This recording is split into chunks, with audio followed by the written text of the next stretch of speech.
Matter करती हैं। और एमसीक्यूज प्रैक्टिस बार बार मैं कह रही हूँ, क्योंकि बाद में आप लोगों को सिर्फ रिग्रेट रहेगा, ठीक है। बाद में आप लोग सोचोगे कि काश हमने एमसीक्यूज प्रैक्टिस की होती।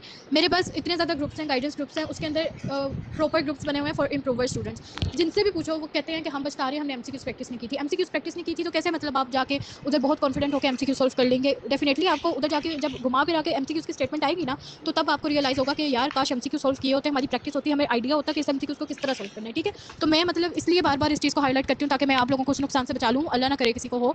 लेकिन ये गाइडेंस हम जो दे रहे हैं वो आप लोगों के फायदे के लिए दे रहे हैं, ठीक है। अब एमसीक्यूज प्रैक्टिस आप लोगों ने किस तरह करनी है और इसको किस तरह लेकर चलना है। एक बच्चा जिसने बहुत ज़्यादा एमसीक्यूज प्रैक्टिस की हुई है, डेफिनेटली एमसीक्यूज प्रैक्टिस करने का मतलब होता है एक ही क्वेश्चन को डिफरेंट पॉसिबिलिटीज़ के साथ सॉल्व करना, ठीक है। अब एग्जामिनर जितना भी मॉडिफाई कर देना, कहीं ना कहीं से उस बच्चे को क्लिक हो जाएगा यार कि मैंने इस तरह का क्वेश्चन पहले भी सॉल्व किया है तो ये भी उसी तरह होगा और वो होता भी उसी तरह है, ठीक है। ऐसा नहीं होता कि दुनिया का कोई और ही रूल वो फिजिक्स में लगा देते हैं, आता आपकी बुक में से ही है, बस वो मॉडिफाई कर देते हैं जिससे आप लोगों को लगता है कि ये तो आउट ऑफ सिलेबस आ गया या फिर ये पता नहीं क्या हो गया, हमने तो पढ़ा ही नहीं था इसको। लेकिन वो होता आपकी बुक से, आपने पढ़ा भी होता है, but due to lack of MCQs practice आप उसको सॉल्व कर नहीं पाते, ठीक है। तो अब जो आपके पास है ना MCQs practice like for freshers पर चैप्टर 300 टू 350 एमसीक्यूज लाजमी करें, इससे कम नहीं होना चाहिए, इससे ज़्यादा हो जाए तो वेल एंड गुड, ठीक है। और फॉर इम्प्रूवर्स 400 एमसीक्यूज पर चैप्टर लाजमी सॉल्व करें।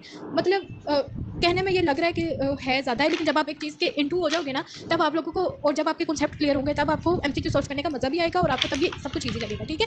और आप कहोगे कि और मटेरियल मिले मुझे, और मिले ताकि मैं और ज़्यादा एमसीक्यूज प्रैक्टिस करूँ। लेकिन एक स्टार्टअप लेना आपने, और स्टार्टअप लेने के लिए हिम्मत और हौसला चाहिए, ठीक है। और मतलब मोटिवेशन चाहिए जो आप लोगों को देते भी रहते हैं और इंशाल्लाह आगे भी देंगे। खैर anyways, come to the point कि अब एमसीक्यूज प्रैक्टिस आपने जो करनी है उसके अंदर जो आपकी मिस्टेक्स हो रही हैं, अच्छा शुरू में मैं बता दूँ कि एमसीक्यूज प्रैक्टिस में आप लोगों की मिस्टेक्स होंगी, तो इस चीज़ को आप लोगों ने जो फ्रेशर स्टूडेंट्स हैं, ठीक है, इस चीज़ से आप लोगों ने बिल्कुल भी अपने आप को डिमोटिवेट नहीं करना। बिकॉज देखो कि जो बच्चा अभी किंग एडवर्ड में भी बैठा है ना, जब उसने एमडी कैट की प्रिपरेशन स्टार्ट की होगी उसकी भी बहुत गलतियां होती होंगी, लेकिन उसने इस चीज़ को पॉजिटिव वे में लेके उसने इस चीज़ को ठीक किया। उसने ये नहीं किया कि वो डिमोटिवेट हो गया, उसने इस चीज़ को छोड़ दिया कि भाई मैं तो नहीं कर सकता क्योंकि मेरे पास आइंस्टाइन वाला दिमाग नहीं है, ठीक है। ऐसी कोई बात नहीं होती, सब बच्चे इक्वल हैं, सब कर सकते हैं, बस एफर्ट्स आपकी काम आती हैं। किसी ने ज़्यादा एफर्ट्स पुट कर ली तो उसका मेडिकल में हो गया एडमिशन, जिसने नहीं की वो रह गया बच्चा, ठीक है। तो अब मतलब हाँ, अच्छा सॉरी फॉर दिस, अच्छा बहुत सारे बच्चे बहुत एफर्ट्स करते हैं उनका फिर भी रह जाता है, तो वो आपके अल्लाह ताला की मर्जी होती है, ठीक है, इस चीज़ में। खैर एनीवेज, आपने अपना 100% देना। आप जो अपनी मेहनत करते हो ना वो कहीं भी रायगा नहीं जाती, आपको कहीं ना कहीं उसका बेस्ट ज़रूर मिलता है। जो आपके नसीब में अच्छा होता है, जो आपके लिए बेहतरी होती है, अल्लाह ताला वही देते हैं आपको, ठीक है।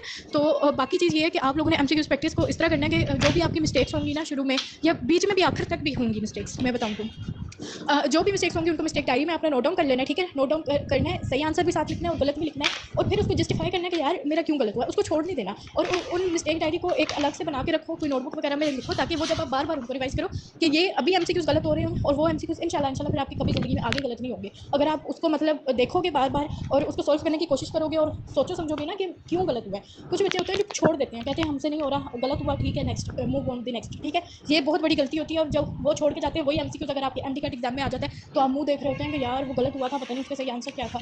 इसलिए मतलब अपने एमसीक्यूज को सही से जस्टिफाई जरूर करना है, और MCQs practice matters a lot, इसको साथ साथ करो। साथ साथ नहीं करोगे तो बाद में टाइम नहीं बचेगा, और अभी बहुत ज़्यादा टाइम है, ठीक है। ईजीली बहुत अच्छे से हो सकता है आपका, ठीक है। तो इसलिए अच्छे बच्चों की तरह ईच एंड एवरीथिंग को साथ साथ लेके चलो। ये ना कहो कि पहले कॉन्सेप्ट लेक्चर्स लूँगा, पूरी अकेडमी खत्म करूँगा, उसके बाद में जाऊँगा एक लास्ट वाले 15-20 दिनों में एमसीक्यूज प्रैक्टिस, नहीं, इस तरह नहीं हो पाएगा, ठीक है।